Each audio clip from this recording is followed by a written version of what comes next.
Hey guys, welcome back to TechMan. Today, let me show you how to change region in Doomsday Last Survivors. Ever felt like your current region in Doomsday Last Survivor is just too crowded or slow? I know sometimes you want a fresh start or just better access to events. Luckily, the game lets you change your region, but only after completing a few simple limitations, like finishing the tutorial. Once that's done, head to the bottom left corner and tap the region button. This opens the world map. Zoom out a bit, and you'll see a new icon appear in the bottom right, showing your current region, like A24 in my case. From there, you can pick a new region to immigrate to, or the game can assign a random one if you skip it.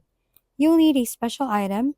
Looks like a little book, but the first region change is free, which is part for testing out a new area.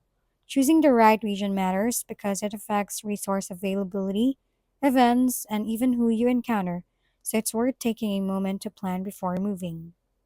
If we've been helpful, kindly give us a thumbs up and don't forget to hit the subscribe and bell button for more contents. For any questions and suggestions, comment down below.